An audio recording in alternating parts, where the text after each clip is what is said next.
घर के अंदर कंटेस्टेंट्स को डिसाइड करना था कि कौन सा कंटेस्टेंट फाइनलिस्ट बनना डिजर्व नहीं करता। ऐसे में सब ने एक दूसरे को लेकर अपनी अपनी राय रखी, लेकिन घर के बाहर की बातें कौन सी कंटेस्टेंट अंदर लेकर आई हैं। निकी तंबोली ने एक बाहर का मुद्दा उठा दिया है घर के अंदर, और वो भी राहुल वैद्य के केस में। आपको याद होगा शुरू से लेकर अंत तक अगर कोई दो लोग जो हर थोड़ी थोड़ी देर में बात कर लेते हैं, फिर लड़ लेते हैं, फिर बात कर लेते हैं, यानी कि राहुल और निकी, ये दोनों ही लोग कॉर्डियल रहे हैं हमेशा से। और राहुल ने हमेशा से कहा है कि मैं निकी को पसंद तो नहीं करता, लेकिन क्योंकि मुझे वो स्टूपिड लगती है, कभी भी कुछ भी कर देती है, फ्लिप कर देती है, लेकिन मैं उनकी रिस्पेक्ट करता हूँ क्योंकि वो जेन्युइन है।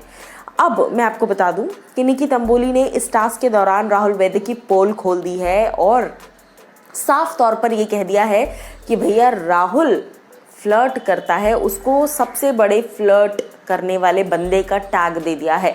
छपरी है, ठरकी है, थर्ड क्लास है, इस तरह के सारे अल्फाज इस्तेमाल कर लिए निकी तंबोली ने। इसके अलावा सबसे इम्पॉर्टेंट बात जो कि सामने आई कि निकी कहती है कि मेरी जो पीआर है उसको राहुल वैद्य पर्सनल मैसेजेस करता है, इंस्टाग्राम पर डीएम करता है कि कॉफ़ी पर चलो और ये वो। मैं उस पीआर का नाम नहीं लेना चाहूँगी, ऐसा निकी ने कहा। लेकिन उसके अलावा निकी ये भी कहती हैं कि मुझे गाने गाकर भेजता था, मुझे गानों में वॉइस नोट भेजता था और ये सारी चीज़ें। देखिए, ये बातें अगर आपको याद होंगी, ये बातें कहीं ना कहीं पवित्रा ने भी कही थी बहुत स्टार्टिंग में, और ये बातें शुरू से चलती हुई आ रही हैं। हर थोड़ी थोड़ी देर में ये बातें सामने आ रही हैं। ऐसे में राहुल ने अपने कमबैक के लिए जो शब्द इस्तेमाल किए, उन्होंने कहा कि तुम्हारी जो पीआर है वो मुझे कितनी बार कहती है सामने से कि तुम दोनों कपल क्यों नहीं बन जाते, तुम और निकी कपल बन जाओ, तुम और निकी कपल बन जाओ, पीआर स्ट्रैटेजी होगी और इस तरह की से तमाम बातें।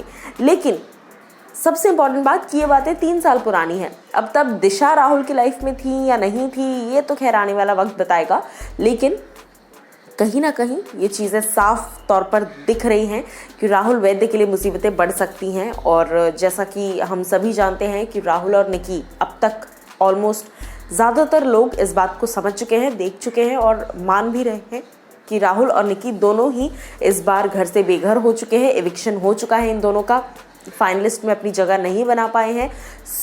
बाहर आकर इस बात का कितना बवाल बनेगा, निकी क्या कुछ और कहेंगी राहुल के बारे में, ये डेफिनेटली देखना एक्साइटिंग होगा। क्योंकि फ्लर्ट करता है, इसका टैग तो भैया बहुत भारी पड़ सकता है। क्योंकि जिस हिसाब से निकी तंबोली ने कहा है कि तुम किसी से भी पूछ लो राहुल वैद्य के बारे में, हर कोई एक ही बात बोलेगा कि ये तो ठरकी है, ये तो छपरी है, ये तो ऐसा है वैसा है, ऐसे एक्सप्रेशंस के साथ बोला है। तो डेफिनेटली आने वाला वक्त बहुत सारी चीज़ें लेकर आएगा और बहुत सारी चीज़ें बताएगा। बट आपको राहुल सही लग रहे हैं या फिर निकी, ज़रूर बताइए कमेंट सेक्शन में।